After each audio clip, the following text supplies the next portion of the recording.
Você ouvirá agora uma palavra que foi ministrada na Missão da Fé Apostólica da cidade de Balneário Piçarras.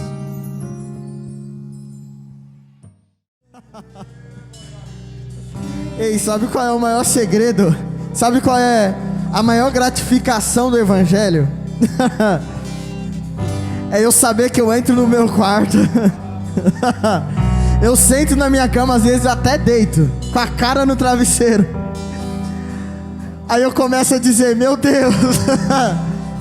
Ei, sabe quem aparece do meu lado, irmão?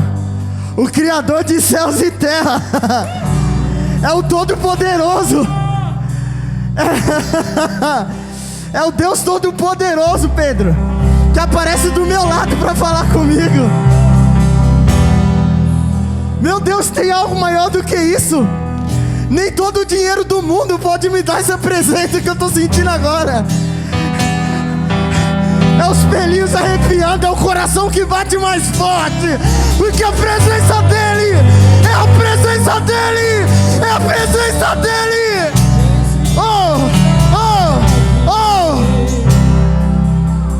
Esse lugar é teu, Rei da Glória. Esse ambiente é teu. Jesus, Jesus, Tu és o centro do meu ser.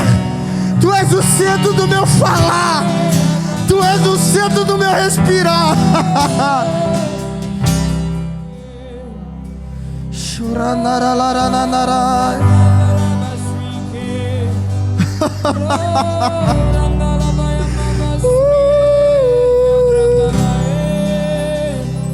Eu te respeito, meu Jesus. Eu te respeito, meu Jesus.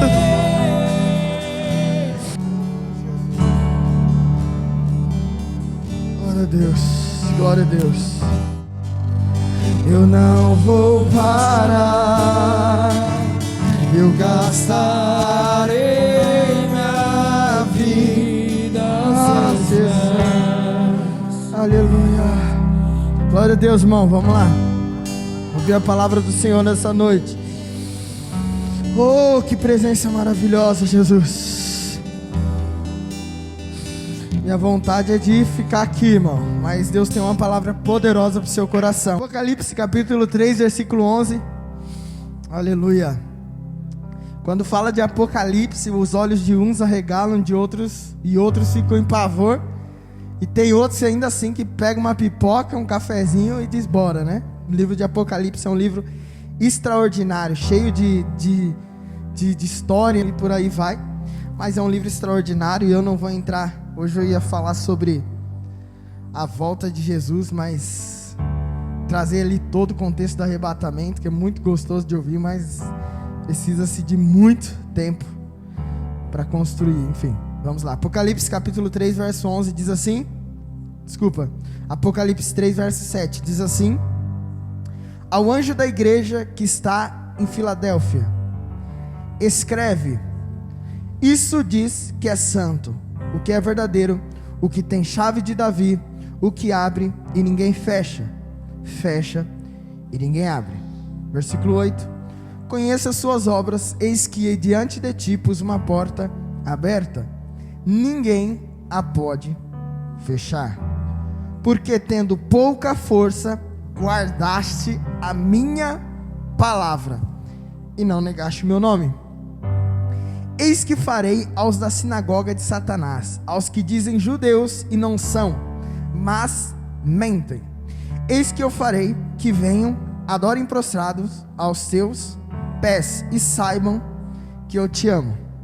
Como guardastes a palavra da minha paciência, também eu te guardarei na hora da tentação que há de vir sobre todo o mundo, para tentar os que habitam na terra. Verso 11: eis que venho sem demora, guarda o que tens, para que ninguém tome a tua coroa. De novo, eis que venho sem demora, guarda o que tens, para que ninguém tome a tua coroa. Ao que vencer, eu farei coluna do templo do meu Deus, e dele nunca sairá, e escreverei sobre ele o nome do meu Deus. e o nome da cidade do meu Deus, a nova Jerusalém, que desce do céu do meu Deus, e também o meu novo nome. Verso 13 e último: quem tem ouvidos, ouça o que o Espírito diz às igrejas. Quem tem ouvidos, ouça o que o Espírito diz às igrejas. Pode fechar a sua Bíblia. E eu quero começar aqui te colocando dentro do contexto dessa época, de maneira bem breve. A igreja de Filadélfia era uma igreja, diante de todas as sedes que são destacadas aqui, uma das poucas que se mantinham fiel ao meio ao processo. Ao longo da vida nós vamos nos deparar com alguns princípios que Deus nos ensina, algumas coisas que Deus nos mostra, e a gente vai se manter fiel com aquilo que Deus falou. E assim você começa a sua caminhada, você começa animado, entusiasmado, e de repente você comete alguns erros, alguns pecados que começam a te denunciar. Ninguém está falando nada. Automaticamente, pelo fato do Espírito de Deus, que outrora não morava, mas agora mora dentro de você, começa de alguma maneira a te mostrar que aquilo que você fez não é correto. E a gente acaba retomando de vez em quando, nós acabamos nos perdendo. E Deus está falando com essa igreja que eles não tinham feito isso. Eles, assim como eles tinham começado fiéis, eles estavam permanecendo fiéis com relação a isso. Eles estavam permanecendo fiéis, porém, no meio do processo, eles estavam sofrendo com as pressões do mundo. A igreja de Filadélfia estava sofrendo com tudo aquilo que eles estavam passando. Você que é crente, que está aqui nessa noite, você bem sabe que a coisa mais difícil do mundo hoje é ser crente. Mas não crente por título, você bem sabe disso, é crente de ser crente. Não vou negar e dizer que é a coisa mais fácil do mundo, não. Hoje ser crente é lutar contra todos os tipos de pressões, desde lá no seu trabalho, na sua escola, ou até mesmo sozinho no teu quarto, ou até mesmo diante do seu smartphone, porque as tentações, elas vêm. E nessa noite Deus, Ele está falando com jovens aqui essa noite, e essa palavra é justamente para você, que tem se mantido fiel a Deus, mas as pressões dessa vida têm tentado te sucumbir. Os pratos que Satanás nos oferece, e ele oferece bastante para nos tirar do centro da vontade de Deus. Porque como eu disse aqui no começo, não tem nada melhor do que nós, seres carnais e falhos, nos colocar diante da presença de Deus e saber que o Deus Todo-Poderoso, Ele está no mesmo ambiente que nós. É esse Deus que está no mesmo ambiente que nós. A igreja se encontrava exatamente desse jeito. Esses dias estava eu pensando e conversando um pouco com o pastor Everton, e ele estava me mostrando ali algumas canções.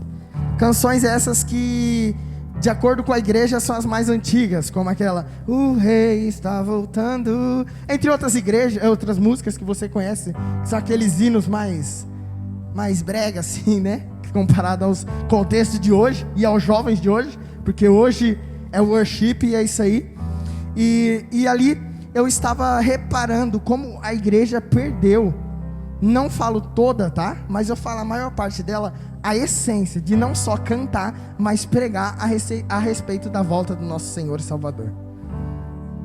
Só que isso tem sido natural. Por quê? Porque a tendência das coisas é evoluírem. E você pode ver que, por exemplo, há mais ou menos, eu não vou saber ao certo agora, eu não cheguei a pesquisar, quando se lançaram a televisão, sei lá, acho que foi na metade do século passado, por aí, anos 50, 60, acho que foi, né, preto e branco. E a igreja ali no primeiro momento super condenou e se assustou com aquela telinha. E as pessoas diziam: não, essa aí é a marca da besta, é o jeito que o diabo ele encontrou para de alguma maneira entrar nas famílias e destruir todas as famílias. A igreja estava certa ou estava errada? A igreja estava certa ou estava errada? Alguém tem uma opinião sobre isso? Quem acha que a igreja estava certa, levanta a mão. Quem acha que a igreja estava errada? Meu Deus, 1906. E quem não acha nada?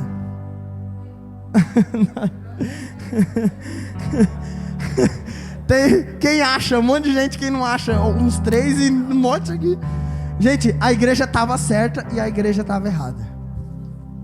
Justamente, porque nós temos que entender quais são os nossos limites. Existe uma frase que me chamou a atenção. Eu não vou saber como é que ela era certa, mas é mais ou menos isso aqui: o que os nossos avós proibiram, nossos pais toleraram, nós fazemos e nossos filhos vão ter por hábito. Porque nós precisamos entender que mesmo os pais da igreja, eles entendendo que a televisão ela era errada de alguma maneira e pudesse prejudicar a família, a gente vê resultados de famílias hoje destruídas por causa da televisão. E ao mesmo tempo a gente vê famílias que assistem e de maneira saudável. Assiste sem nenhum problema, com bons programas, que são edificadas e de alguma maneira acrescentam algo para a vida delas, que assistem de maneira correta. Mas a igreja estava certa e a igreja estava errada. Por isso que os marcos antigos são interessantíssimos para nós. Porque para nós jovens é extremamente difícil escutar uma pessoa mais velha. Porque pra gente, pra falar a verdade, o contexto deles são totalmente diferentes dos nossos. E a gente acha que é o quê? Velho tolo. É verdade. Tem coisas que a gente escuta que, meu Deus, mas não faz sentido um troço desse. O cara não entende. Ele não tem acesso aqui. Ele sabe o que aconteceu lá atrás. Mas nós não entendemos a essência daquilo que pode acarretar com o tempo. São os prejuízos que podem vir com o tempo. Então a igreja, de alguma maneira, ela tentou só nos privar. E é consequência a igreja cada vez mais crescer no contexto social. A maior prova disso é que a gente está em tudo hoje. Hoje tem pastor na política, hoje tem pastor em tudo. Tudo que você imaginar tem pastor hoje. Até em escândalos terríveis tem pastor hoje. Então a igreja está avançando, e por um lado isso é bom, porque de alguma maneira existem homens justos fazendo o que é correto no contexto da política e por aí vai. Não quero entrar no mérito disso, mas por um lado isso é bom, que a igreja está avançando. Hoje existem empresários cheios do Espírito Santo que investem na igreja. Isso é maravilhoso. Mas o problema disso é quando sai do controle. Aí a gente olha, tá, mas qual é o problema de jogar no celular? Cara, não tem problema. Quem vai dizer que é pecado jogar no celular? Dependendo do jogo. Não é. Mas o problema é o excesso do jogo no celular. Eu falo isso porque eu conheço um pouco de pessoas. Eu converso com pessoas. E olha, de vez em quando eu me pego querendo mais as coisas dessa vida do que as coisas eternas. E eu estou diariamente ligado com a igreja. Eu falo sobre igreja, vivo com a igreja. Eu convivo com um pastor que é o meu cunhado, que eu moro na casa dele. Então a gente está o tempo todo falando de igreja e de Deus e de palavra de Deus. E às vezes eu, Victor, me pego olhando mais para as coisas dessa vida do que para as coisas eternas. Porque as pressões do mundo estão diariamente, constantemente tentando nos tirar do centro da vontade de Deus. E eu estava tentando digerir tudo aquilo que Deus estava tentando falar para mim. Victor, fala para esses jovens. Tenta de alguma maneira expressar o quanto eu tenho tentado despertar essa geração. Cara, não tem a ver com fazer ou não fazer. O problema é que nós perdemos a essência de quem Ele é. Daqui a pouco a gente está tanto tempo nos jogos, tanto tempo nas brincadeiras, tanto tempo com as amizades, que nós esquecemos dele. Aí de novo, os antigos vêm e dizem: gente, esse negócio de youtuber é enrascado.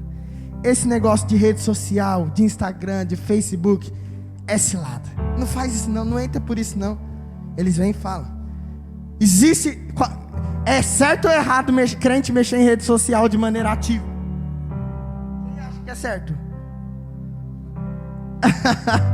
Justamente, ó, claro, aí ó.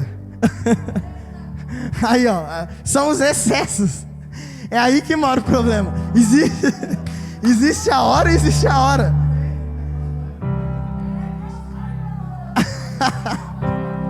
Meu Deus, é bom quando tem um exemplo assim, né? Eu combinei com ele, era um exemplo em tempo real, entendeu? Tentar ajudar aí. Registra. Mas o problema são justamente os excessos. É os excessos. Mas aí eu, que conheço, sou um pouco mais ligado com rede social, olho lá no bendito YouTube do Felipe Neto. Sabe quantos seguidores eles têm, Eric? 34 milhões. É o teu primo, o teu amigo e o teu vizinho assistindo o Felipe Neto. Por que ele assiste o Felipe Neto? Porque não tem ninguém crente para ele assistir. E quando tem, o que a gente faz? E tenta o quê? Denegrir. É sério. Porque hoje as pessoas, é uma coisa que a gente tem que entender. Hoje as pessoas estão aqui. Eu não estou falando para você viver uma vida aqui, fictícia, uma vida mentirosa. Mas reflete a tua vida aqui. Então se for para postar, posta uma coisa que vai tocar a vida de pessoas. Porque as pessoas estão te vendo. As pessoas estão te vendo. Então eu não tenho crise nenhuma. Posso ser chamado de youtuber. Eu não ligo. O meu objetivo é pregar a palavra do meu Deus.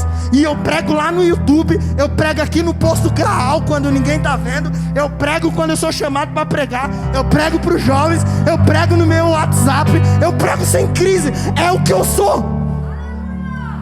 E para mim me revolta ver um moleque como aquele abençoado ir lá pro New York Times, bicho, para ser voz. Um dos maiores jornais do mundo, tá quem lá? O cara. Por quê? Porque não tem ninguém na igreja que possa falar. Aí ele vai falar contra o nosso presidente, e ele vai falar contra o presidente dos Estados Unidos. Não defendo nenhum deles, mas dentro do contexto são os que mais defendem os nossos valores.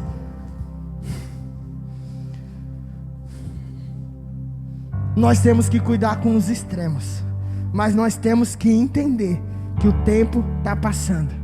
Se você ficar gastando a tua vida com um joguinho, eu falo isso com muito amor, com muito respeito. Se você ficar gastando a tua vida com um joguinho, os seus dias vão passar e você não vai ser relevante em nada. Em nada. Eu jogo porque de vez em quando ainda. Alguém me perguntou hoje pro Eric: Vitor, quanto tempo que você não joga? Rapaz, eu preciso até baixar de novo o jogo, porque eu gosto de estar junto. Então pra jogar junto ali eu jogo. Sou ruim que não é mole. Só ganho do Rafa. O resto eu não ganho de ninguém. Rui, eu tenho testemunhas. Tenho testemunhas.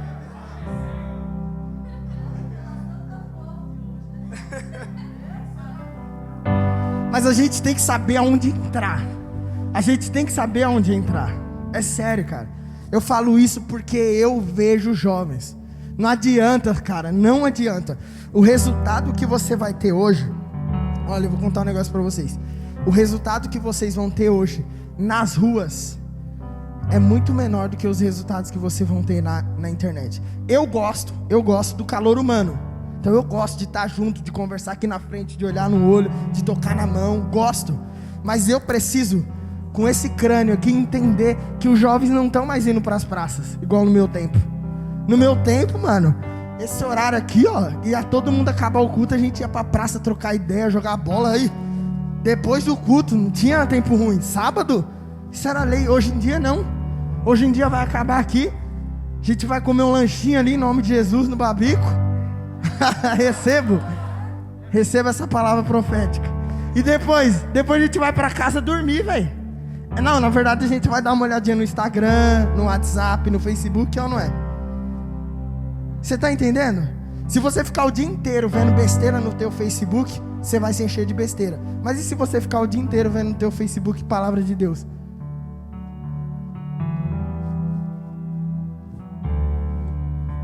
É isso que a igreja precisa entender. Os extremos são perigosos, mas nós precisamos amadurecer e entender que nós podemos se empregar através das redes sociais. Só tem que ser aquilo que nós somos. Você não pode ser uma coisa lá e outra coisa aqui. Amém? Glória a Deus. O versículo 11 diz assim: eis que venho sem demora, guarde o que tem para que ninguém tome a tua coroa. Todos os que estão aqui, todos, de alguma maneira, depois que a gente começa a caminhar com Deus, a gente começa a conquistar algumas coisas. A Bíblia diz que Deus, ele dará recompensas para aquele que o busca. E uma das recompensas dele, eu assim creio, é que quando nós formos salvos, alguns vão ser como fogo, vai passar pelo estreitinho de ladinho assim, meio que empurrado, mas outros vão passar de largo e vão poder, eu acredito assim, estar mais perto de Jesus. Eu acredito assim. Mas todos os que estão aqui, de alguma maneira têm essa coroa, que é a nossa salvação por intermédio de Cristo, e que são todos os nossos méritos por intermédio de Cristo. Todos aqui têm. E é justamente essa coroa que o diabo, ele tenta roubar de você. Por isso que não é nada fácil. Não é fácil ser crente. Há quem diga que é até mais difícil do que antes, porque antes a gente não tinha tanta opção de shopping, antes que a gente não podia fazer nada, então era até um pouquinho mais simples, né? A gente ficava o dia inteiro tocando violão em casa, saía na rua com os amigos crentes, era tudo uma coisa mais light. Hoje não. Hoje, para você se perder, você precisa de um celular. Há quem diga que hoje um dos melhores lugares em termos de feitiçaria, dessas coisas assim, é por intermédio da internet, que tem mais resultados hoje. Porque a internet hoje abre portas. Você pode falar com alguém do outro lado do mundo. Um aplicativo chamado Omegle. Você pode falar com uma pessoa do outro lado do mundo aqui, ó, na tua frente. Pode falar. Então as portas para o pecado, elas estão escancaradas. Nós temos que ter maturidade e entendimento para sabermos como ir lá e trazer eles. Mas nós não podemos nos perder no meio desse processo. Nós temos que cuidar demais. Esses dias eu vi um jovem falando, um jovem evangelista aí, bem conhecido no Brasil, começou com um movimento na praça, e ele falando, não, eu vou nas baladas, eu vou e prego e tal. E eu achei legal isso. Mas a gente tem que tomar cuidado. Por quê? Porque a partir do momento que eu saio falando isso, e ele realmente falou para um grupo específico de pessoas, porque você não pode abrir isso para qualquer um, porque daqui a pouco você vai ver um amigo indo evangelizar lá na balada, quando vai ver o cara tá lá. A gente tem que ter maturidade, tem que saber entrar no mundo, mas tem que estar pronto para isso. Tem que estar pronto para isso. Mas nós temos que despertar, porque o nosso Senhor Jesus está voltando. E se Ele não estiver voltando para a igreja, meu irmão, Ele pode estar voltando para você. Ou Ele pode estar voltando para o teu amigo. Eu não sei se você já teve a experiência de morrer algum amigo teu de quando tu não era crente, e você saber que ele morreu sem ser crente. É horrível. É horrível saber que passou pela nossa vida, e hoje, às vezes talvez na época você não tinha acesso à salvação, você não conhecia Cristo, mas saber que você sabe que a pessoa não vai estar lá, e você teve a oportunidade de falar, às vezes. E quando você teve? E quando você que estava desviado? E aí? Se isso não nos conscientizar, porque nós carregamos uma mensagem eterna, se isso não nos despertar, pelo amor de Deus, o que nos desperta? O que tu está fazendo aqui essa noite? O Espírito de Deus te trouxe, porque Ele está dizendo, olha, quem tem ouvidos, ouça, para ouvir o que o Espírito diz às igrejas. E o Espírito de Deus está falando para você essa noite, eu te trouxe aqui, para você despertar, acordar, e começar a tua segunda-feira, de maneira diferente. A tua vida tem que ser outra. A tua vida tem que ser outra. Que a eternidade venha nos despertar. Existe um homem de Deus, que eu não lembro quem foi agora, que dizia, Deus, coloca a eternidade nos meus olhos, crava a eternidade nos meus olhos, para que a verdade de Deus enche o meu seu ser. Aleluia. Aleluia. Você tem um poder extraordinário nas tuas mãos. Olha só que coisa louca que eu vi um cara postando esses dias. Eu salvei, mostrei pro pastor Everton. Olha só, não são números, presta atenção nisso. Não são números, são pessoas. Se você tem 30 pessoas em uma live, você encheu uma sala de aula. Se você tem 300 views no seu stories, você lotou um cinema. Se você tem 1.500 seguidores, é mais pessoas do que a maioria das igrejas. Não tem a ver com like, tem a ver com pessoas. Se uma frase que você colocou na tua rede social, uma pessoa curtiu, e essa pessoa pegou essa frase e aplicou na vida dela, você foi bem sucedida. Uma, pelo amor de Deus. Entenda, uma. Porque as pessoas estão aqui. A maior parte delas estão aqui. E você é jovem, você tem todo o potencial de alcançar esses jovens. Vocês têm tudo, ainda mais, a maioria aqui ainda mais do que eu, porque é mais do contexto social do que eu. A gente começou a evangelizar na escola, começou a coronavírus.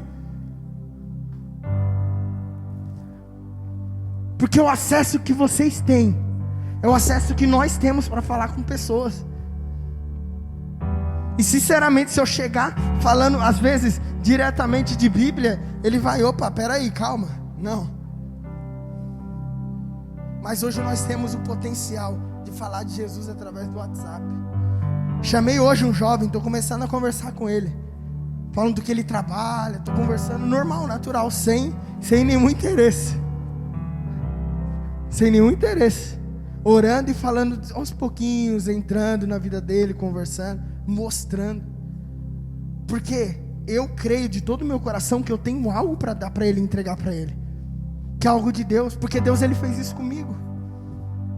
Deus ele levantou uma mulher, uma senhora, quase que seus 60 anos, e me trouxe, me resgatou quando eu estava perdido.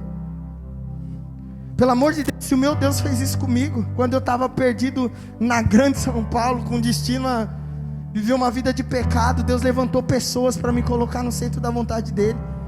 E Deus ele quer levantar você para colocar no meio, na vida de caminho de pessoas.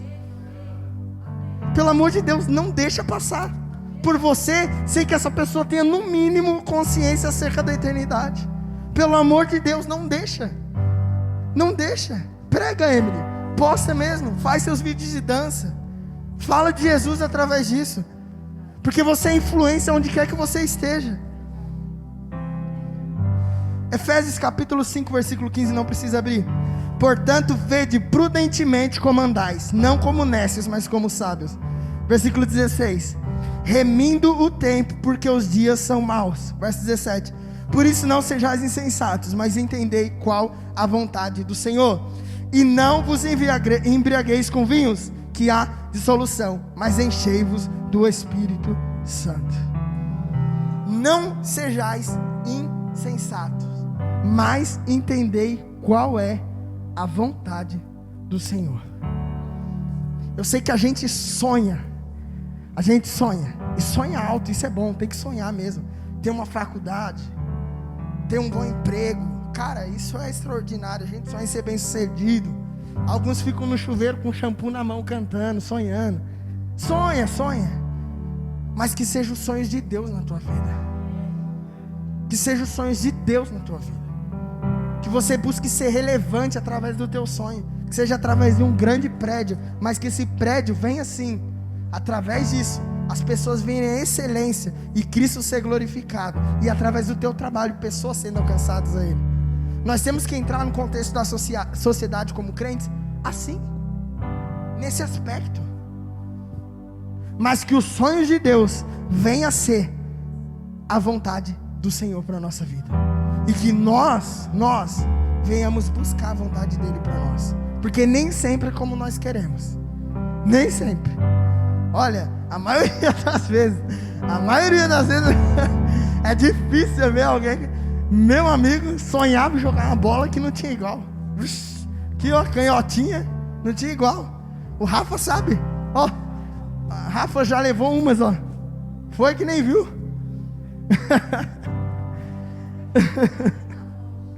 Mas nós precisamos entender que a vontade de Deus para nós é a vontade perfeita e soberana.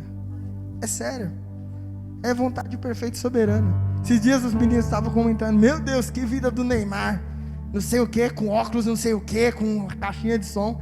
Eu falei: rapaz, isso aí é legal até você ter e você entender. Se você já teve um tênis novo, se você já teve uma moto, se você já teve um carro, você sabe como é que é. Depois de um tempo, enjoa, cansa. Se você não tiver a eternidade, Deus Todo-Poderoso vivo dentro de você, você vai viver uma vida de insatisfação, porque é uma vida de prazeres, que você consequentemente vai tendo prazeres, e você não é satisfeito. Eu já passei por isso, provavelmente você já passou por isso. Querer muito uma coisa, depois que conquistar, você descobrir que aquilo não pode ser fonte da tua satisfação, porque não vai te satisfazer. Nós precisamos não mais nos embriagar. Nessa época de Paulo era o vinho, mas agora eu vou atualizar para você. Pare de se embriagar com jogos, pare de se embriagar com redes sociais, pare de se embriagar com coisas erradas que você vê, pare de se embriagar com vídeos errados no YouTube, pare de se embriagar com amizades erradas, pare de se embriagar com grupos errados no teu WhatsApp, pare de se embriagar com imagens e vídeos errados que você vê, e começa a se encher do Espírito Santo. Fique de pé comigo nessa noite. O melhor caminho para nós, o melhor caminho para a tua vida, Jonas, o melhor lugar que você pode estar é no centro da vontade de Deus. Não existe caminho melhor para que nós venhamos estar, a não ser no centro da vontade de Deus. Que nessa noite o Espírito de Deus venha ter te despertado para a realidade que é ser cristão, a realidade que é ser crente. Ser crente é muito mais do que estar na igreja de domingo a domingo, mas hoje nós podemos, e muito, tocar a vida de pessoas através daquilo que nós somos, que nós fazemos, o modo como nós falamos e agimos.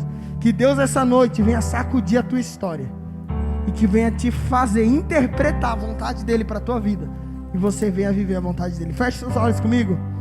Jesus, essa noite nós queremos te entregar o nosso coração, te entregar a tua vontade, sabendo que tu és o Deus Todo-Poderoso. Jesus, eu peço essa noite, Pai, que a tua palavra venha ter tocado os corações, e que a plenitude e profundidade do teu evangelho venha assim ter tocado a vida desses jovens. Espírito Santo, por favor, acorda-nos na madrugada para orar, desperta-nos para ter uma vida com Deus, uma vida de santidade, Deus, onde as pessoas venham olhar e veem em nós a tua glória, que as nossas redes sociais venham te glorificar, Senhor, as nossas fotos venham te glorificar, as nossas palavras venham te glorificar, Senhor, e levante jovens, Pai, cheios do Espírito Santo nas redes sociais, meu Deus, que eles possam entender o poder que há na palavra deles, que eles venham entender, Senhor, que toda vez que posta alguém que chama no secreto, diz: obrigado pela tua vida, obrigado por esse vídeo, obrigado por essa imagem.